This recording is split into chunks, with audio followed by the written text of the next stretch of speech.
Everything I do is in some way about freedom and empowerment.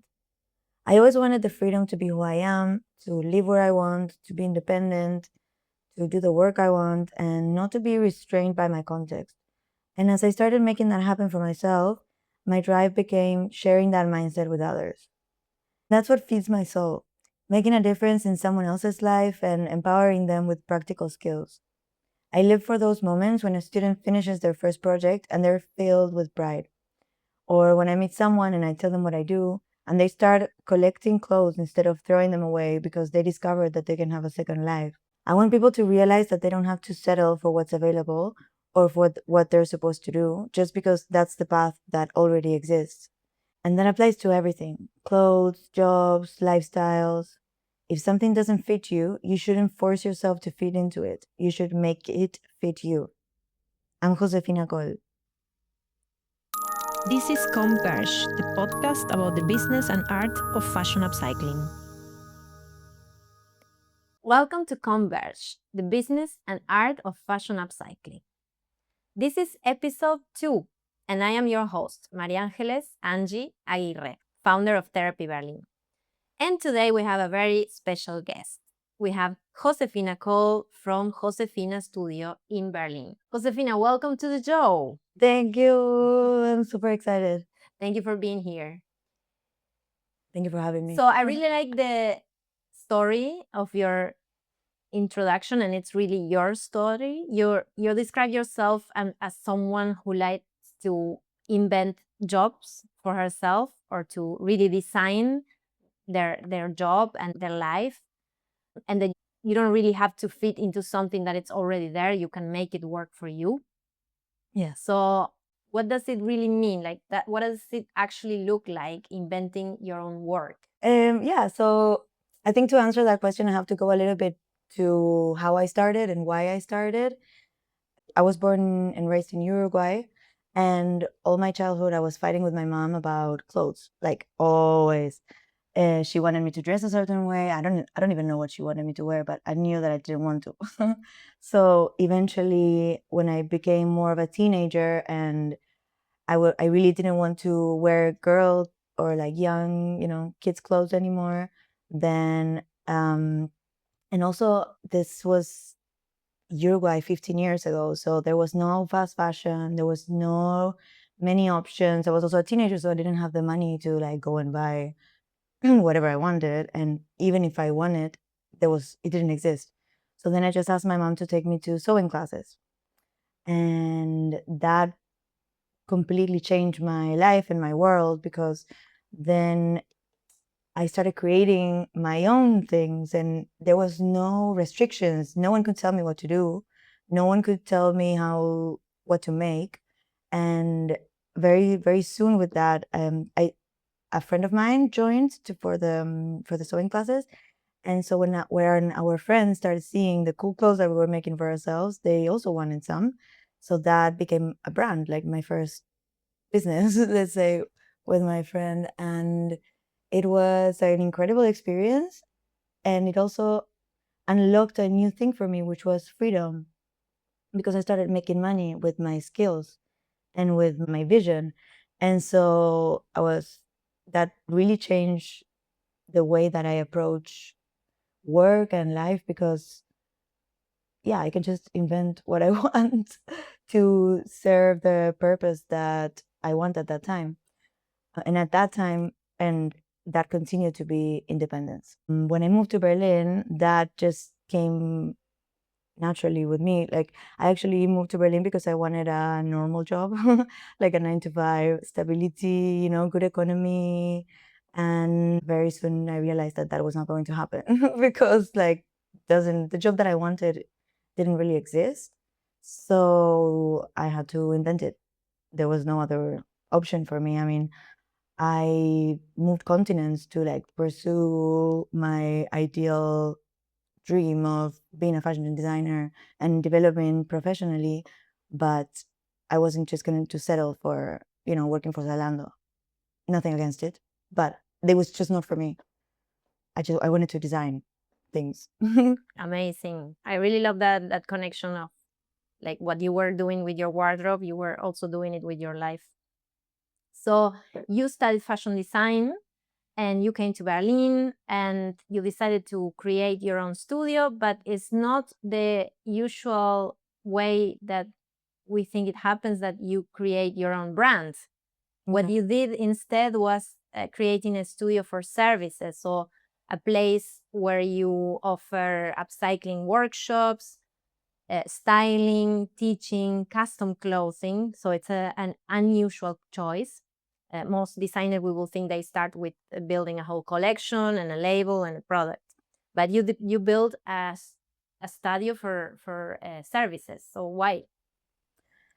Yeah, so I didn't really plan it.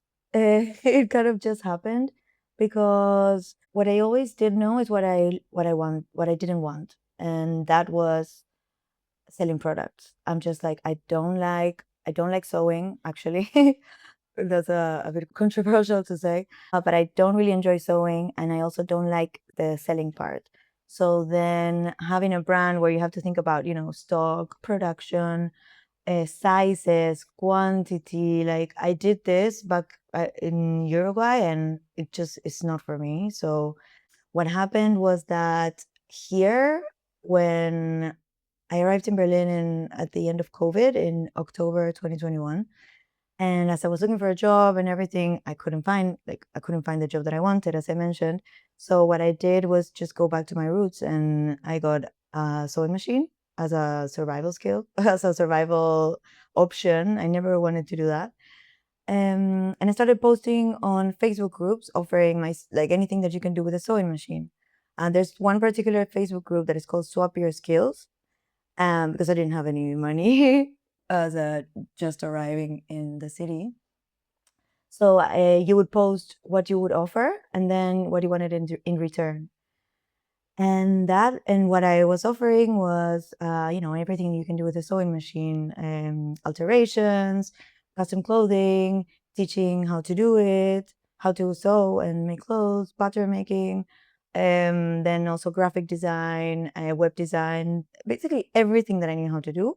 And then in return, I wanted like tattoos, coaching, therapy, yoga classes, whatever, like anything, massage, everything that I couldn't afford. So, and that post really blew up within that group. Like it really went kind of viral, and then people started contacting me like, actually, like I don't have anything, I can't offer anything that you are asking for, but I can pay you. And then I was like, ooh, I think this is what I have to do and stop looking for a job. So yeah, very, very quickly. It was also COVID, so I didn't have like much to do more than start, and I got super excited. So I went in and found a studio space, the one that I still have today, and got very motivated and just like did the branding, the website, and started offering what people were asking from me, which were services. And then when I did a market research to figure out like, okay, what's happening in the city, I realized that no one was doing that. It was just like brands and maybe some like German websites that were offering, hems or changing zippers, but no one was really offering upcycling as a service or teaching, like in the way that I was teaching, which was in small groups and flexible. And so then I saw it as an opportunity, like, okay, perfect. No one is doing that. I'm gonna do that. Because why would I open another brand? There's so many brands. So I don't want to like make my life harder. And also when you do services, you only work when you have the job. Like you prepare the offer and you spend a lot of time and you invest a lot of time in writing the offer and the pricing and all of that. But then that's it. Then you only actually work when someone orders that service. So it's more efficient with time and also with money. Amazing. So now you talked a little bit about that, but in your workshops, you focus on upcycling clothes. How long have you been now doing it, and how do you feel that it has evolved? And if you can tell us some turning points that are interesting, maybe for somebody that wants to do something like that or is already doing something what you do. I mean, Okay. which situations you can consider that Mhm. something changed, something took a different direction, and Yeah. it was important for you? Yeah, there's been a lot actually. And because when I started, as I mentioned, I was literally from changing zippers. So how many years now? So it's been 4.5. 4.5. Yeah, I started in March 2022. Mm-hmm. So at the beginning, yeah, I was doing everything from changing zippers to designing like costumes for someone who showed up and asked me for a costume for a performance, copying dresses for like, I don't know, like older people, like anything that came my way, I did it. And it was amazing because I started developing a more organized way of, because I'm a fashion designer, I didn't study business. Like I didn't, no one told me to do this. So I barely, I mean, that's not true. My dad and my brother who work in finance and accounting, like they really helped me a lot in organizing myself. But it just, the only way that I could learn it was from doing, because it's also a different type of business. So no one could really help me I didn't know anyone who had gone through that. So in the end, I ended up burning out from sewing and from having, I grew very fast, which was amazing, but it was also very demanding for my body and for my energy. Like I don't like sewing. So in the end, I just made myself very miserable. And also, I mean, I'm from Uruguay and I want to be able to go and visit my family once a year. And if I have to work every day sewing clothes for people, that's not going to happen. And so then I decided to give it a different approach and focus more on teaching and stop doing the custom orders for my peace of mind. And also teaching, it really fills my soul. And also it's more profitable because something can feed your soul, but if you're not making money with it to survive, to live, and not to just survive, to like really live a nice life that you want, like whatever your standards are, it doesn't matter. So teaching gives you more of that. And so I focused more on it. I developed new offers. I had a beginner sewing workshop. And then it also started happening that I started doing more corporates and brand activations. And that was very slowly, like gradually. But in the end, when I wrote it down as a proper offer, then yeah, it started happening more because people found it on Google. And as my website got more traction and more traffic, then it increases the positioning in Google. So that also grew naturally. But then what happened is that teaching can also be very draining. So it's like with everything, you need to find the balance of what makes you, if it makes you happy, and then not burn the passion, because it takes you a long time to get it back. Like I could only design, I needed to not sew for 1 year to be able to enjoy it again and want to design clothes again.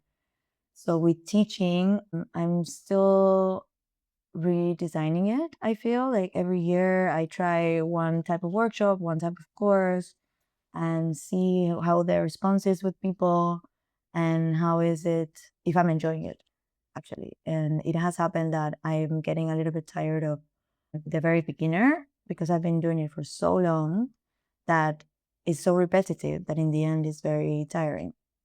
So now I want to develop other types of workshops and courses so that I can keep like reinvented that Okay. and no one gets bored. So, for what I know, you have already at this point taught about or over 600 students in person, and you also built an online course on top of that. You run the 8-week courses or single day workshops, and also the corporate events, the brand activations, like for brands like, I don't know, New Balance, Adidas, Zalando, and Zara. And it's a very diverse portfolio and different formats and different clients. What is the most exciting for you of all of this? Yeah, it's a lot.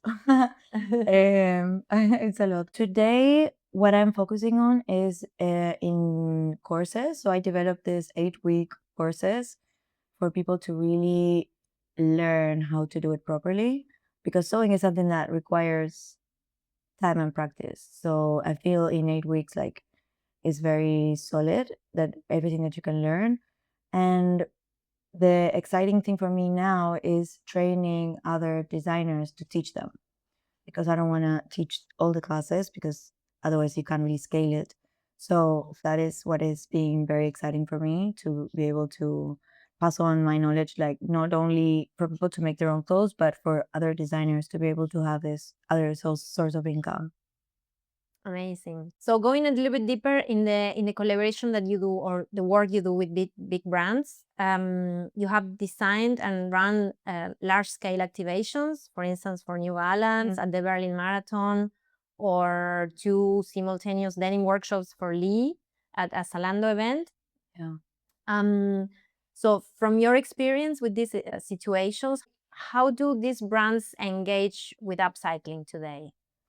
I think it really depends on the size of the brand and on how eager they are to get involved, because every brand is different. Like some brands, they just want to do it because it's cool and trendy, and they want to, have the experience to give to, and they're just jumping on the trend. But then when the time comes, you're like, okay, can I have like your dead stock, or like give me your waste so that we can use it for the activation. And then they're like, oh no, no, can you source it? And it's like, what?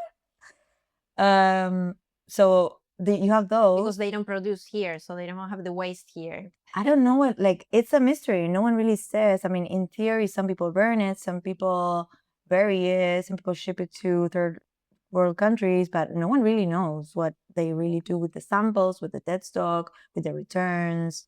It's a mystery. But some other brands are very aware that they have that problem, and they're super open, and they are happy to donate boxes and boxes of their unsold pieces or broken pieces. So it really depends on the size of the brand. I think that the bigger the brand, the more bureaucracy you have inside, and it's just like, it really depends on who you have contact with. If that person that works inside that department is passionate about it, then they can make it happen. But if not, it's really hard. But I am very grateful that I have been able to organize, that I have been booked by so many brands to design these kind of activities, and that they want to give the visibility to this. And I think that's already a really good start, that they are willing to invest on an upcycling activity, or at least to share, or even if they just want to put the sustainable label, it's fine. It's fine by me. Like, Yeah. Even maybe by doing greenwashing. yeah. We don't want to say all of them do that. No. Even by doing it, they are actually supporting upcycling. Exactly. They're supporting, like, small business, and they're creating a better experience for their customers, that is not just buy. And that is already a very nice shift in consumption, I think, in mass consumption. At least you now have to offer an experience, and not just like 70% discount, and, like really. Yeah, exactly. So it's So many ads.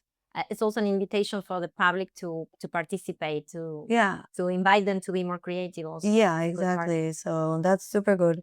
And I hope that it continues to be a priority for them. So coming back to the teaching of upcycling, how does it actually work? Like, there is no a playbook for it. No, that's the tricky part. But what I do, I consider upcycling to be a lifestyle and an approach to living and consuming, because I'm not only teaching sewing. I'm not teaching formal sewing and formal pattern making and stuff. I'm teaching people how to think differently, how to be creative with the limitations of the clothes that they have. I want them to see the potential, and to have the skills to be able to play with it as a hobby. I'm not training anyone to be a designer, even if they want to do it later. Creativity is a muscle, and everyone is creative. It's just that most people don't consider themselves creative, and that's super sad. And so I really try to make it about the creativity, and for them to use it as a therapy. Another thing that I really emphasize is on breaking the barriers of perfectionism, that when you're making something for yourself, like it doesn't have to be perfect. You're not doing it for anyone else that is not for yourself. And to think differently, to see potential in things. Amazing. So I imagine there are many aspects of the situation and also many different participants. So who is really the people that is coming to your workshops to learn upcycling, and what is driving them to do that? Yeah, they have very different profiles of people. There's one thing they all have in common, even if they are from different nationalities, backgrounds, reasons why they join. And the one thing they have in common is that they have a bag of clothes at home that they have been collecting. They knew that it had a potential and they were saving it and it's under the bed. So that is what they all have in common. And but other than that, they come mostly, I would say, for craving a creative outlet outside of the screens. They usually have like very office jobs, and they either are getting sick from stress or they are burnt out. I'm getting a lot of also people in between jobs that are wanting to find themselves and discover what their passion is because they never had the chance to do it before. Then I have some conscious shoppers that they realize how wasteful normal consumption is and they want to do something different.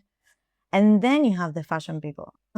Like it's not people who come for the fashion so much, but more about they are more interested in fitting the clothes to their bodies or making them fit their style better, and they just can't find on the market what they want.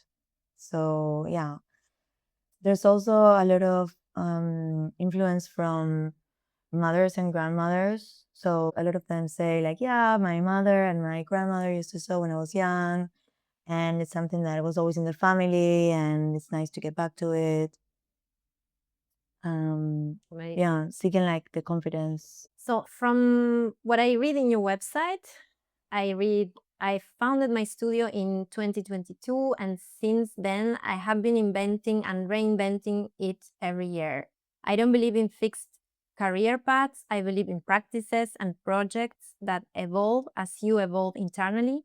You don't have to fit into existing systems. You can design one for yourself, just like clothes.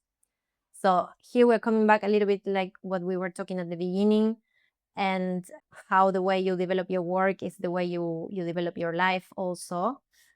And you already said you change your, not the business model, but the way you conduct your business every year. So what it actually takes to redesign or adjust your business model or your way of working every year?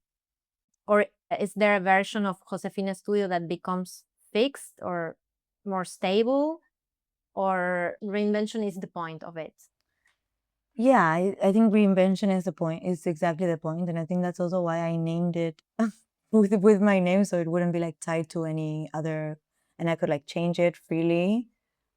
And that's the beauty also about services. You can just like change the services and now it becomes something else. What I strongly believe is that we are the designers of our own lives, and your work is the majority of your life. That is the majority amount of time that you dedicate to something. So your work is going to dictate how you live and how you spend your time and the freedoms that you have around it. So every year I sit down and I think, okay, how did I feel about this service? Is this serving me? Am I enjoying it? Is it also serving the people who's buying it? Or could I do it better? How can I be more free in offering this? And could I live during the winter? Is this going to allow me to go and be in South America for 2 months to spend time with my family? And if it doesn't, then I have to change it. And within teaching, that gives me the opportunity to do that. And one of the things I think I haven't mentioned, but I have created some online courses, which I think that's going to be the future. It's not working yet, but I have gone through the whole process of creating them and also learning how to build an online business and the automations and the systems and the things that come like on the back end of the website to support also the physical. classes. So I'm always going to want to repurpose what I already built towards the place where I want to be and how I want my life to look like. And basically for this business to be able to run even if I'm not physically in it. That's my mission. Amazing. Well, we have one final question that we are doing to all our guests, and this is to close this episode. I would like to ask you, what would you like to upcycle? If there is something in the world that you don't like and you would like to, and you will have the opportunity to upcycle it, what would it be? I want to upcycle the upcycling businesses. Yeah, I think it's I want to find a way to make the businesses more scalable so that we are not our own slaves working for yourself. And that, as you know, and I think most of the people listening are going to know, it's very demanding and it's very time consuming, and you're just like working nonstop. And if you're not producing, then you're not selling, and then it's just something that is not really. I don't see it working. It's not. I don't think it's like there has to be a way that we can blend technology and knowledge from other disciplines, like I don't know, marketing and project management, and it's just very, very disconnected. Like I feel that the knowledge, I mean, there's a lot of knowledge in the world, but it doesn't land, like upcyclers don't know about it. So then you're just, sewing your clothes to sell, and you don't have access to make it more sustainable for yourself. So I want designers to have other alternatives to making a living. Amazing. I will say I totally agree. Yeah. Well, thank you so much for sharing all this with us here in our second episode. Oh, yes. Thank you. We wish you the best, and we will continue seeing each other every day because we share a studio. And for our listeners, we don't go away, stay there. In 2 weeks, we will have our next episode. And this will be with Michael Pfeiffer, the founder and CEO of Mood, made out of trash. This is the leading brand when it comes to industrial upcycling. So we will talk about the different models and the contrast between creative and industrial upcycling. Until then, please don't forget to write us your comments with your questions and suggestions. You can find the different channels to reach us on the show notes. Thank you so much for being there.